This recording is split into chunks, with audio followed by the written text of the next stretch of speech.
Fellow Dominicans living at home and abroad, residents, visitors, friends of Dominica, ladies and gentlemen, I greet you this evening as your humble servant of 22 years. I was very moved by your positive responses to my Independence Day address and the resolve of many to play the part in helping your government and our country realize the goals we have set ourselves over the next decade. On November 3rd, I highlighted the impact of climate change as one of the main challenges confronting small states like Dominica, a problem created elsewhere, but which has dramatic impact on our economy, state finances, and way of life. We witnessed yet another instance of the impact of climate change on our country, affecting the east of Dominica today. I stand in solidarity with my sisters and brothers in the east. The government has mobilized heavy equipment to assist with the clearing of roads, drains, and to provide general support to the residents. We shall spare no effort and resources to provide the necessary support. I have directed that all resources required shall be assigned to the east to provide relief. We shall continue to pray for the safety of all.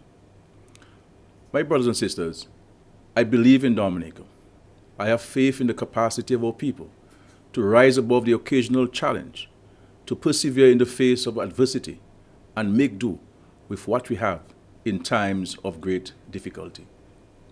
In my address to the country last Thursday, I set forth clearly that what would be expected of you, the residents, you, the investors, you, Dominicans living abroad, and also you, friends of Dominica, committed to playing a meaningful role in our development. Our vision for Dominica is clear. This is fully set out in our Dynamic Dominica manifesto, and we have been delivering on it despite the unfavorable global climate. The additional measures that I outlined on Thursday will help cushion the impact of the rising oil and fuel prices on the world market and our people, and will help Dominica keep moving forward and upward to a brighter future.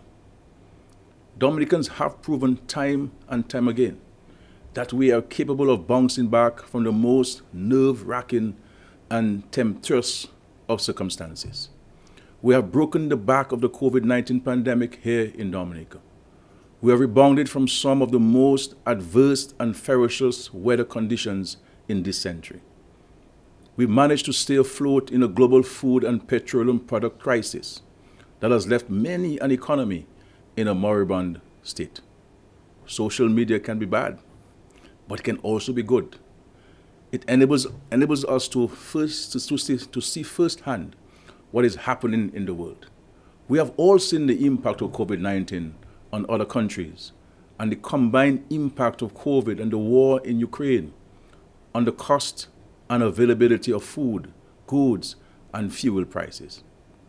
Its portrayal of real-life experiences across the globe has served to sensitize Dominicans to the very difficult conditions that we, your government, have had to navigate in the last 3 years.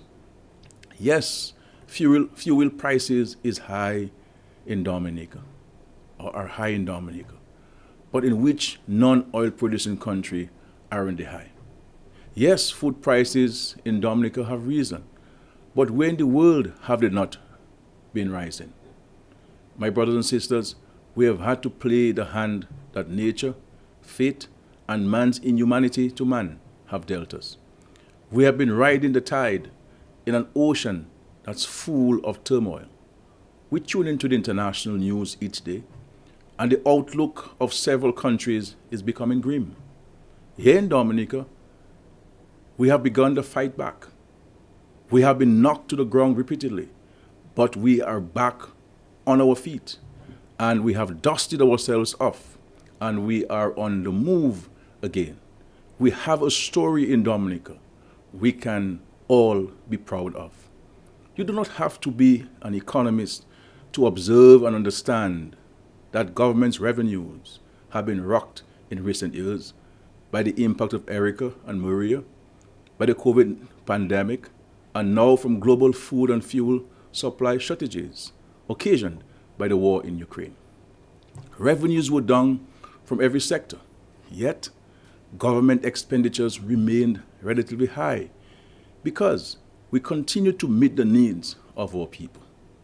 We took action to keep you safe during COVID, and we prevented people from descending into abject poverty by keeping them employed. Yes, these challenges would have resulted in delayed payments to some of our creditors.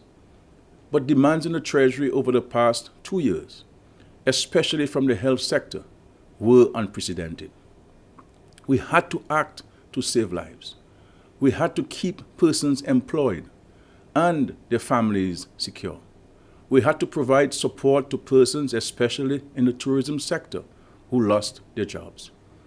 We were able to wrestle COVID to the ground. And yes, we are now in recovery mode as a result of wise decision making. I am happy to report that we are addressing the issue of late payments to creditors, and several accounts now show a zero balance. This government, my friends, took deliberate steps to maintain social services.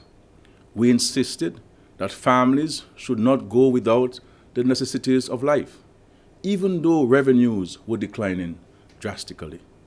We held steadfast to our commitments to the elderly. They were at risk, and we ensured that their needs were met during that period of grave uncertainty.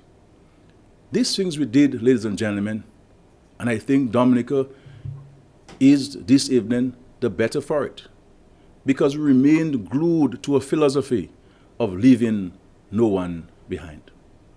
Fellow Dominicans, residents, and friends, attainment of the goals we have set ourselves call for hard work and dedication by our workforce.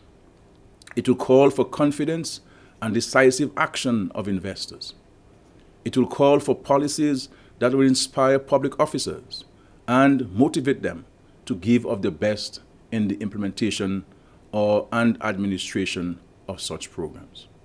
I am also aware, ladies and gentlemen, that success of the policies I have outlined and the achievement of dynamic Dominica requires inspired and inspiring leadership. It requires ministers of government leading from the front. It requires energy and commitment.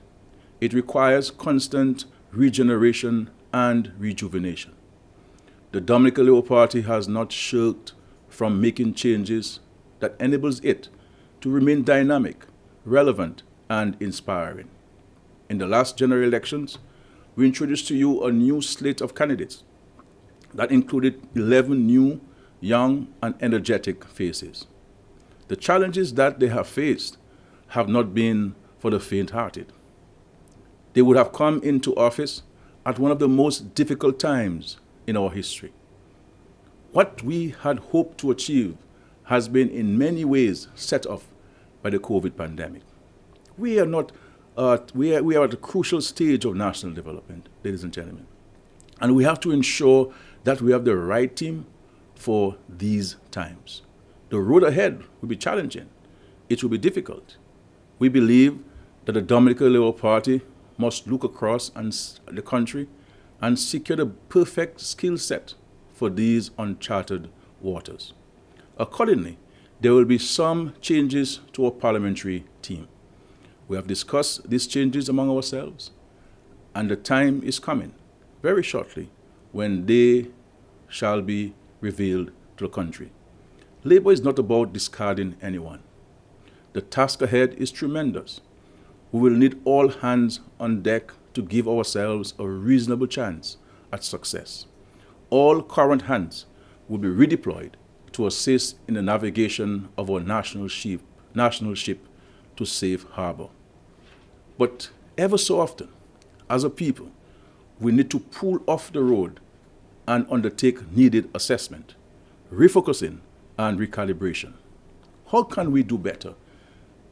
In what areas are we succeeding? In what areas are we falling short? These are questions I believe a mature, experienced governing party needs to ask itself and respond to ever so often. I believe that the reopening of our country and our economy post-COVID-19 is the best time for us as a country and indeed as a government to stop for a national reset. We cannot wish the COVID-19 pandemic away. We cannot act as if this country and its economy were not affected by the ravages of this global setback. Every country in the world has had in the last 2 years to go back to the drawing board. Dominica is no different. This current Dominica Labour Party administration was elected in 2019 with a particular mandate. We outlined policies in pursuit of dynamic Dominica. We set ourselves goals within a specific time frame that cannot now be met because of the unforeseen global circumstances. The reality is that our country was paralyzed for months. Things we wanted to do, we could not do. Some things we started have not yet been finished. This is not a game of juvenile rounders. Running a government and a country is serious business. We have to operate in the realm of reality and practicality. We have, as a nation, to press the reset button. We are determined to achieve all that we set ourselves to do in 2019. Indeed, the reality today is that we must do everything we promised back then and much, much more now, as a consequence of the challenges we endured over the past 2.5 years. We need a national reset if we are to fully recover from COVID and put this country back on a trajectory of real and sustainable development over the next 10 to 15 years. Towards this end, we have done our own internal analysis. I started first with myself. I have been your chief servant for 18 years. I am eternally humbled and very grateful for the opportunity you have given me to serve. I hope that my efforts will be judged fairly and within context. On this occasion of national reset, I have listened to the views of all, and I have made a personal decision, which I have shared with some of my party elders. You have given me a mandate that constitutionally allows me to remain in office as your Prime Minister until April 2025. I do not intend to go beyond that date. I have run my race, and I intend to finish the course, with Dominica safely back on a road of sustained progress and prosperity. That is why I am calling for a national reset. I would like, however, to preside over a peaceful and dignified transition of prime ministerial leadership to someone of my party and my colleagues' choosing. We have, as a party and a government, to prepare for the next 5 years of COVID rebuild and rebound. It will not be easy and will require commitment, dedication, and perseverance. There is need for a blend of experience, energy, youth, and positive attitude. This is the desired formula for carrying Dominica over the proverbial line. It is my intention to stay on for another 2.5 years, if it is your will. But some of my colleagues who have been with me through this journey, and others whose stint in elective politics has been much shorter, have collectively agreed that the time for renewal of the team is now. We need a refreshed Dominica Labour Party team for these very unpredictable, unprecedented, and very challenging times. Following the changes we made in 2019, there shall be next time around to be other changes to ensure the continued renewal of the Labour Party frontline and maintain our continued relevance and the achievement of the visionary goals that we have set ourselves and our country. The Dominica Labour Party must continue to be the beacon of hope. It must be the option for those who wish to see our country progress. The challenges that we face are now. They are already upon us. We cannot take chances with the future of this country. We have set ourselves on a progressive path of development and growth that will see prosperity for our people and our country. I shall be honored to use the benefits of my 22 years experience in politics to lead the Dominica Labour Party and this country through this period of global, social, political, and economic uncertainty. We shall be the change that the country requires as we continually reshape, adjust, and correct course as we move steadfastly towards a dynamic Dominica, a resilient Dominica. With that in mind, I shall lead a new look Dominica Labour Party into fresh general elections that will be held at the soonest possible time. I want for the year 2023 to begin with a fresh mandate given to a fresh Labour team to commence the work of building post-COVID Dominica. With this in mind, today I wrote to His Excellency the President and advised he dissolves the current Parliament of this country effective immediately. I have asked that a fresh writ be issued on Monday, 7th November 2022 for the holding of general elections in the Commonwealth of Dominica. The Dominica Labour Party will reveal its new look slate of candidates in Roseau on Tuesday, November 8th. Nomination day in Dominica shall be Friday, the 18th of November 2022. General Elections Day in Dominica, the day on which the Labour Party will be seeking a fresh mandate with a fresh team, is Tuesday, 6th December 2022. May God bless us all. May God continue to guide and bless the precious nature isle of Dominica. I thank you most profoundly and most profusely. Good night all, and may God bless you and our country. Thank you.